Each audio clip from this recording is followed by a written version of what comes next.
So we have the biographical film that was based on the true story about Freddie Mercury. Yup, it's called Bohemian Rhapsody. Bohemian Rhapsody is a 2018 biographical drama film about Freddie Mercury, the lead singer of the British rock band Queen. It was directed by Dexter Fletcher from a screenplay by Anthony McCartan and produced by Graham King and Queen manager Jim Beach. It stars Rami Malek as Mercury, with Lucy Boynton, Gwilym Lee, Ben Hardy, Joe Mosla, Aidan Gillen, Tom Hollander, Alan Leach, and Mike Myers in supporting roles. In 1970, Queen, a British rock band, sets out to achieve musical superstardom. At the same time, lead singer Freddie Mercury faces personal struggles pertaining to his ego and sexuality for the next few decades. 12 reasons will be given why it's a champion. 1. Having a film about the evolution of Queen is a pretty interesting idea in the first place, showing how the Queen fans really wanted to see one based on the band. 2. Brian Singer, despite being replaced with Dexter Fletcher, still did a decent job directing the movie that he had amazingly directed the movies of Superman Returns and the X-Men film series. Oh, and before we continue, due to the allegations against Brian Singer, I feel like I'm starting to cut ties with him. Maybe Brian Singer should not be part of us. Anyways, continue. 3. While it may not be 100% faithful, it stays true to the spirit to the evolution of how Queen was started back in the mid-70s. 4. While the music may have its flaws, the music sequences are actually pretty amazing to look at.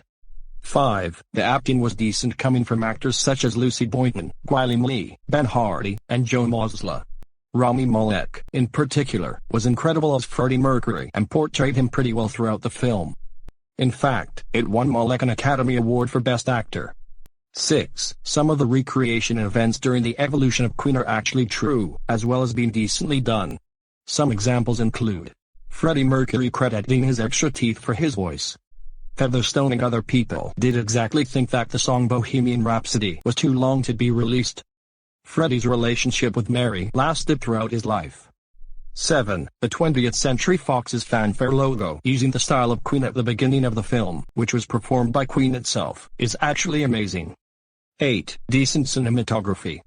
9. Most of the characters, especially the recreations of the real-life people in Queen, are still likable in this film. 10. The settings featured in the film were very pleasant to look at, including London, the United States, and the countryside too. 11. Decent story that nearly follows the real-life events in Queen's evolution, despite the lives of the other band members being inaccurate. And lastly, 12. Most of Queen's music sequences were used in the film.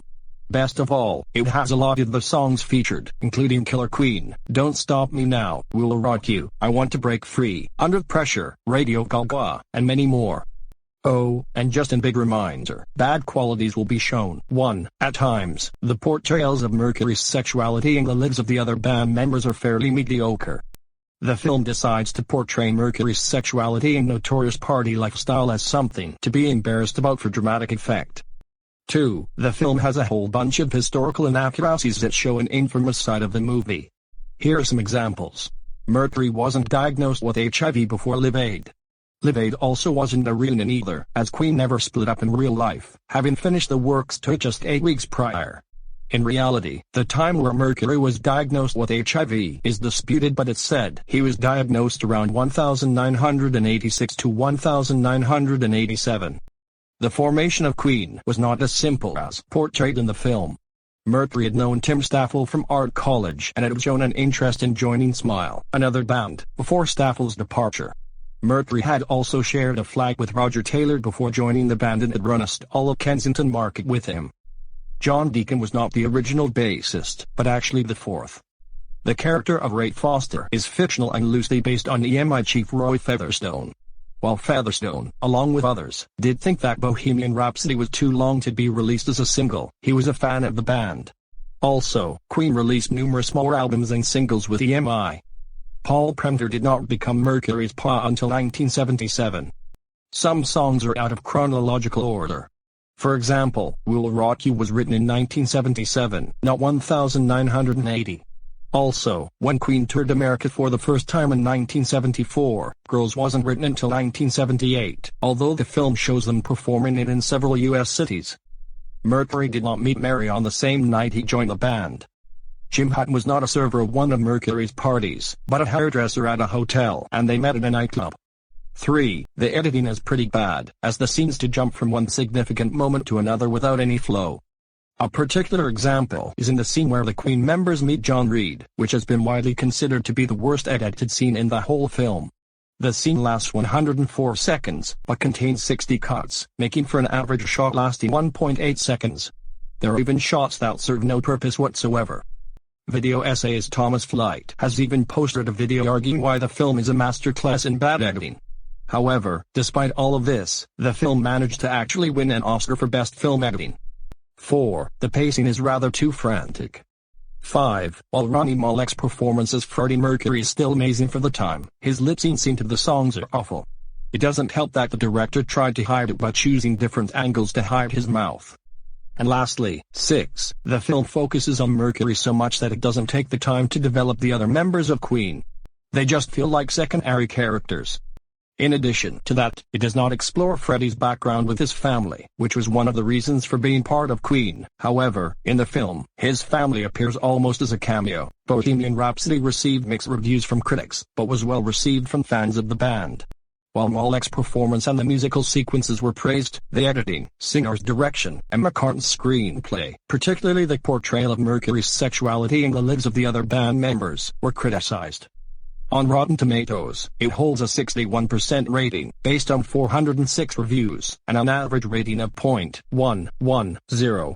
The website's critical consensus reads, Bohemian Rhapsody hits a handful of high notes, but is an in-depth look at a beloved band. It offers more of a medley than a true greatest hits collection. On the same site, it also had an 85% audience score rating on the same site. Metacritic gave a film a 49.1 mixed or average reviews and a .710 user score rating on the same site.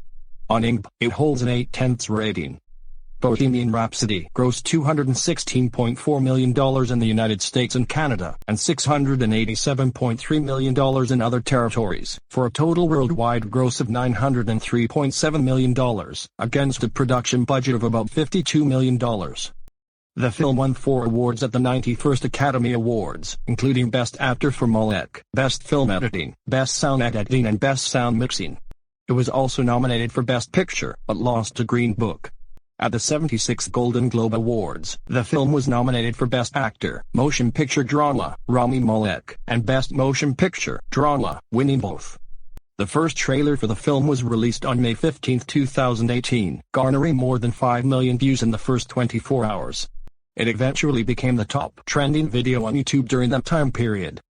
Bohemian Rhapsody became one of the worst reviewed films to win a Best Picture award at the Golden Globe Awards, as well as to be nominated for Best Picture at the Academy Awards. Original plans for a film about Freddie Mercury were originally gonna be about gritty R-rated tell-all focusing on Mercury, while another film will be about the Queen band in a PG film. When the film was nominated, and won, several awards for Best Editing, including at the Oscars, it was criticized for several sequences having poor editing and continuity errors.